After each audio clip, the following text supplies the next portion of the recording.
This should be the new method for getting dragons. What's up, dudes and dudettes of the internet? My name's Scythe and we are back here in front of the Trove. We'll talk about this in a 60K video. I know I still gotta do that. Hopefully that'll come up today. Anyways, hi, how y'all doing today, folks? Hope you're doing fantastically wonderful. Hope this video makes your day even better. This is actually a very, very cool patch this week that has a whole bunch of stuff, including this big, beautiful dragon. I want to give a huge shout out to TKM, who was actually the creator of this dragon, threw me a code so I didn't have to waste any of my dragon coins and stuff like that, because there's a lot of new dragons that are in the game code right now and probably going to be coming out very, very soon, which also explains some of the nerfs and stuff like that that's going on, but we'll talk about those in a bit. Before we get to the patch notes themselves, though, folks, I would very much appreciate if you would hit that like button for me. It helps me out more than you know. Likes just make the video show up in searches, whether you hit it or not. I don't care. I still love you. So without further ado, this is the DRACOCOLATLY Gobble Gobble patch, I don't know. So for the weekly updates, we've got, for every day for this week, we've got every single event. So that means we've got gem boxes, we've got experience, we've got, I mean, who are we kidding? Those are the only ones that we're all interested in, right? So grind out like crazy. I'm probably gonna be spending this week to grind up at least 2 classes, because seriously, I really gotta get on it. And then there is also from September 27th through to October 10th, save 66% on buying extra rows of inventory directly from the item UI. Okay, so I guess you have to buy it from here, and then you get to save it. I don't know, that's really weird, isn't it? Top Chaos Just Loot this week is the SS Draconic. This is the fire-themed ship that can go into lava without being burned. So if you're finding that you're dying in the lava world, even though not likely, we all fly around anyways. And then most importantly of all, no Skilly, later. This beautiful dragon is in the game, and oh my goodness, if you didn't already check it out, folks, my Chocozilla video, card in the top right hand corner. It's very exciting how you actually get this dragon. They've kind of changed the numbers around though since the first video that I made, so those stats are completely wrong now, because they've changed it around. Pretty much this is a dragon by TKM. It's absolutely beautiful. It's got amazing VFX. Hopefully these biomes are all closed and I'm not gonna regret this, but oh man, look at that. It's so candylicious. I mean, granted, it's kind of the same effects that the candy barb uses and stuff like that, but either way, it's a beautiful dragon, seriously.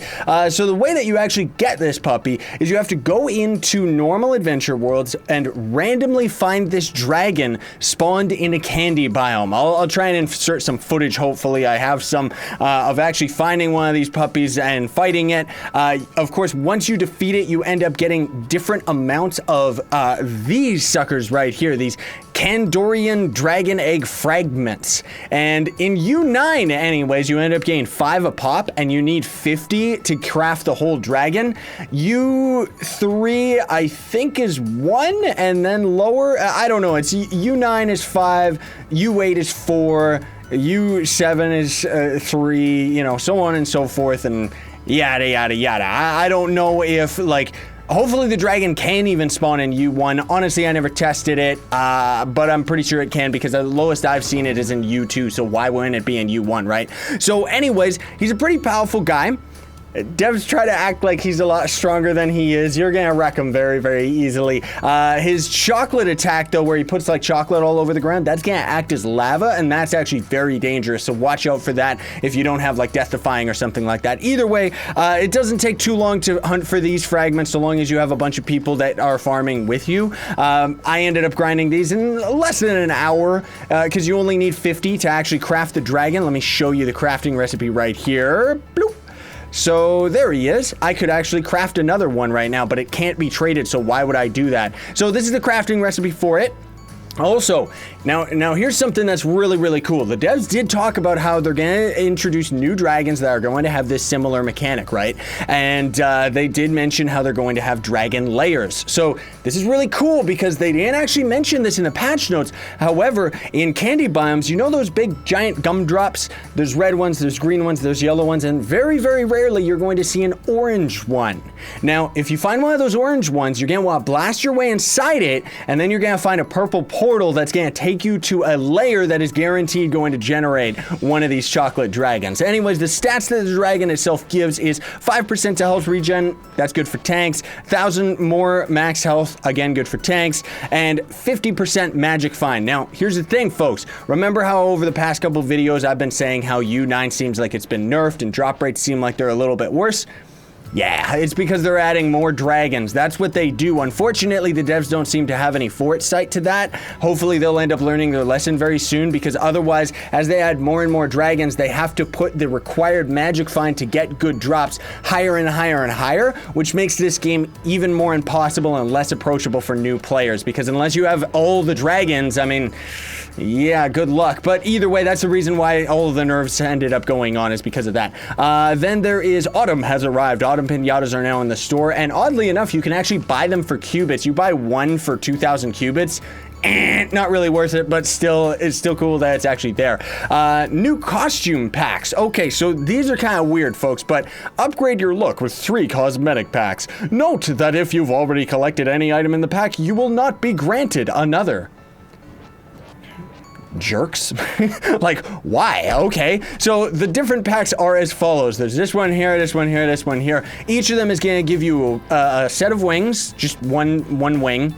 This one's going to give you the Ladybug, this one's going to give you the Bloodseeker wings, and this one's going to give you the Undead Bone ones that are just the Balefire wings, but they're blue and kind of cool. And then you're going to get a mount for each of these, and then just a bunch of weapon styles. So, personally speaking, these are pretty good deals, even though it's kind of a little iffy and it's kind of weird that they're doing something like this. The fact of the matter is that you would pretty much be buying each of these wings on their own from the cash shop for around $10 anyways, right? So may as well buy the pack if you're just trying to get the wings, because then at least you'll get a mount and a couple. I mean, the weapon styles don't really help or anything, but still, it's cool for new players, you know, that's fine. And then they've got 3 new Jurassic Jungle layers and Jurassic Jungle Swamp Dungeon as well. Now, let me just tell you, folks, I ended up finding just one of those dungeons, and it is beautiful. Like, seriously, these new dungeons are absolutely amazing, man. So go farm them out if you can. Then there is also class updates and fixes. Now, this is pretty funny, while also being very, very big at the same time. So the stun part of the Dino Tamer's ultimate ability, Dino Mount, has been changed to be weaker when used in PvP. Alright, whatever. Damage from the Neon Ninja Empowered Class Gem ability should now stack correctly. I guess it wasn't stacking correctly. That might explain why most people have been feeling lately that the Neon Ninja hasn't been as strong as he was previously. Then there is also fix the damage reduction on the Tomb Razor's ability, Banshee's Boon. So, anyways, Banshee's Boon, which is the #1 ability for the Tomb Raiser, and pretty much is the ability that makes him the best tank in the game, right? It was always supposed to block 90% of incoming damage, but it turns out that even though it said 90%, this entire time, it was blocking 75%. So Tomb Raiser just got even more tanky. Not that we needed it, but cool, you know? And then they also, this one's really funny. So you know the Revenant's Class Gem ability? I'll put a card in the top right to the Class Gem video. But the Class Gem's ability makes it so that you can spam his right click over and over. And what the Class Gem actually said in the description was that it takes away the aggro, because normally when you would right click, it would aggro all the enemies. Apparently, it has always, the Class Gem has always aggroed, but for some reason it said in the description that it didn't. I mean, I guess better late than never, right? But that's a pretty big change, you know? Not that I would know, because I don't really main Revenant, and I don't know that many people that play on him as much. But anyways, adjusted the cooldown for the Ice Sage's gem power, or the cooldown sound for the Ice Sage's gem power. So hopefully it's not just going pew, pew, pew over and over and over again when you're right-clicking, right? Updated the description to the Beck and Banshee for the Tomb Raiser gems, updated the description for the Lunar Lancer ability, Lunacy, to reflect the actual reduced damage. Let us see. Here's Lunacy. There we go. 50% reduced damage. Aha, so I guess it didn't have that. Honestly speaking, I don't really look at these abilities outside of when I do a class tutorial video, right? Then there's additional updates. So added a collapse all / expand all button to the collections UI. What does that even mean?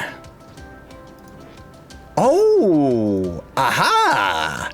That's actually really handy because then let's say we're going to gun styles, right? We can collapse them all and then just pick and choose. That's a big deal. That is so nice because now you don't gotta go like this and like close them all one at a time over and over like some type of psychopath, you know? That's great. So anyways, then they also have expanded space in the marketplace so that there can be a second line of text on an item's name.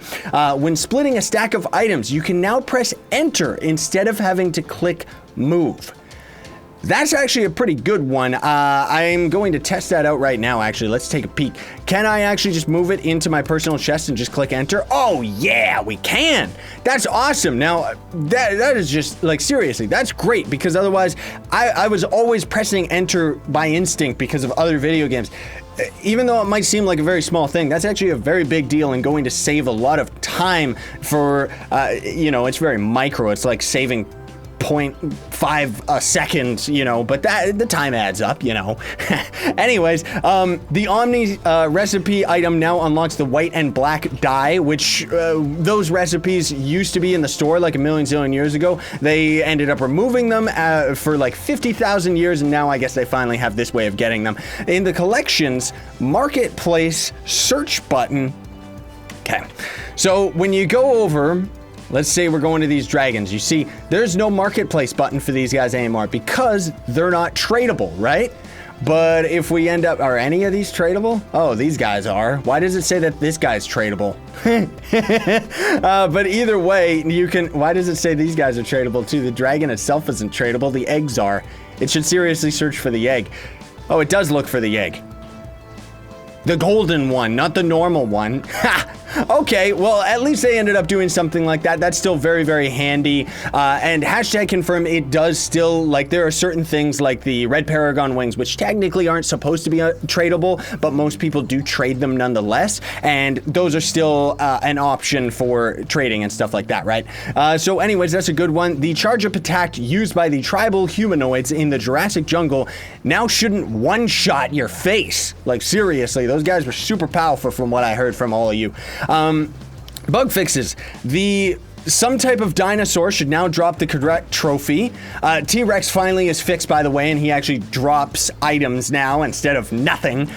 Removed some invisible plants in the canopy layer of the Primal Preserve. What's the Primal Preserve? Are they referring to the Jurassic biome and they just call it a different name or something? I don't know. Fixed a bug where the Dino Tamer didn't contribute to the weekly total power rank contest.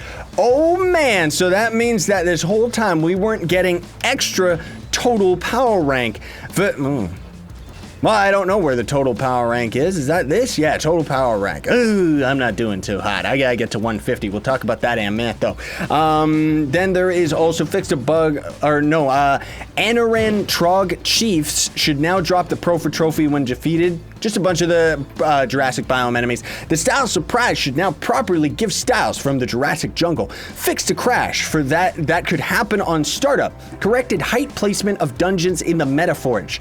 /MF or /Metaforge, that is actually the area where most players will go to create the in-game dungeons. Because, fun fact, if you're just tuning in and you don't really know Trove, most of the dungeons, like 99% of the content outside of the game's code, is actually designed by other players. So they ended up adjusting the height of the Metaforge so now that it matches the total height parameters for in-game as well. Fixed a bug where the patron passes could apply twice in some situations. That would have been nice. Fixed a bug in the character sheet where some abilities didn't display or it displayed a previous class's ability. I'm assuming that's got to do with class gems. Maybe you put one on and it shows that it didn't affect it. I don't know. Fixed world chat channel being assigned to the wrong number slot after changing worlds. That was actually a really big one because you wouldn't think so, but for lots of regulars like myself, it was weird that the world chat kept swapping colors and changing and stuff like that. So yeah, it's good that they fixed that.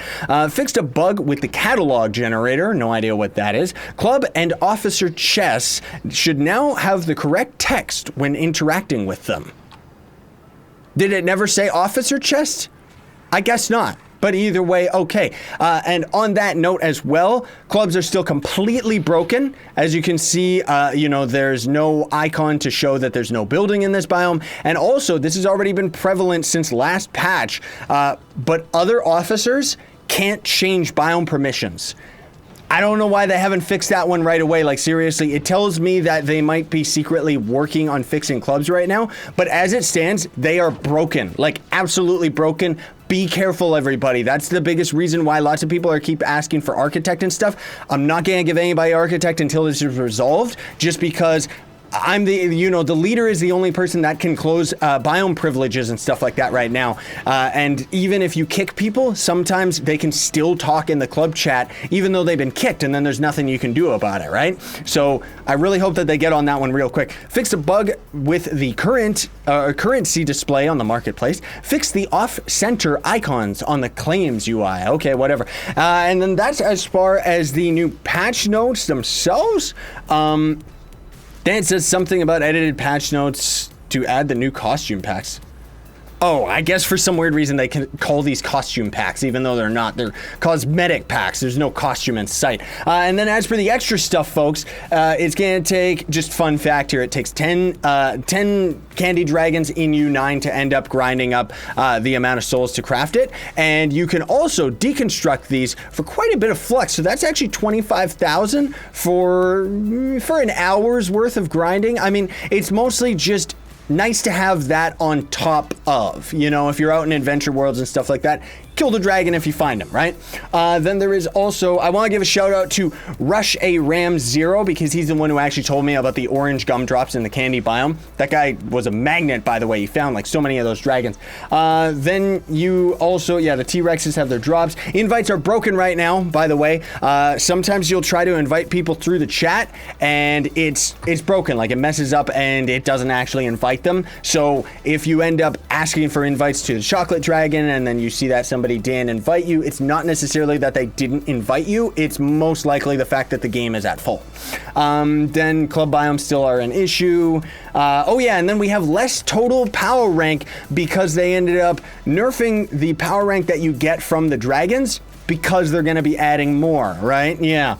And then there's also some weird VFX going on if you're out grinding in the world and stuff like that. You'll just see these random health bars and stuff like that that just pop onto your screen and disappear right away. You might even see the ghost of the chocolate dragon, where he just appears in front of your face real quick, like on off, and then he's just gone somewhere in the biome. Like, I don't know. And then one last thing I want to talk about here, folks. I know that this patch note is a longer video, and sorry about that, but, lots of information. They are going to, I think they said next week they're going to be updating the test server to end up having a bit more inclusion about the Diamond Dragon Egg Shards. So I'm going to talk about this here, folks, just to give you an idea, but all of it is subject to change. So the Diamond Dragon Egg Shards are going to end up being attained. They're not grindable in any way, shape, or form. The devs keep saying, oh yeah, the Diamond Dragon Egg Shards, you can grind them. No, you can't. They are a limited daily contest for your total power rank. Okay, so they have this on the test server right now, and it's actually pretty ridiculous. Hopefully they'll adjust the numbers before it actually goes on to live.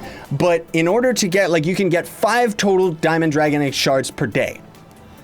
I'm assuming that you're going to need another 50, same as this chocolate dragon, which means that if you ended up having the absolute best and got all of the shards per day, then you would have to wait 10 days to craft a diamond dragon, which, that's fine, that's good. It's not grindable, so that's kind of, they kind of lied about that one, right?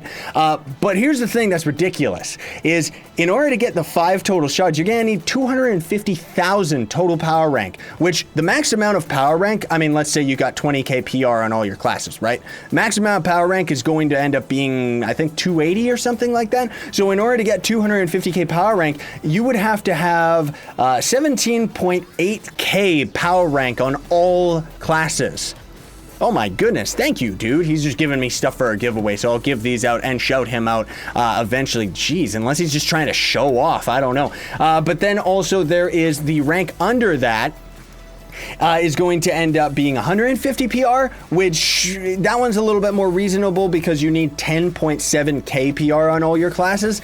It's still insane for most average players. Barely anybody is going to get that. Even I don't have that. And unfortunately, let's just cut it apart and just say how it is. It's because they're going to make more money because of all the gem boosters that are going to be required in order to actually even get that much PR, which means that the gap between new players and free-to-play players is going to be way bigger between pay-to-win players. So it's very disappointing that they ended up doing something like that, but hey, whatever. Just wanted to let you know about that. There's also a huge event with like tons and tons of new mounts coming for like the Halloween event and stuff like that. So really excited about that one, but I'm not going to talk about that until that's in game. And again, the Diamond Dragon Egg Shards stuff could end up changing. It's all subject to change right now. I just wanted to let you know that that is probably going to end up being the method at which you can actually get them. Now, I know that the devs say that they're grindable because you have to grind your PR, but that's not grindable. Anyways, thanks for watching, everybody. Hope you enjoyed. Sayonara and stay epic.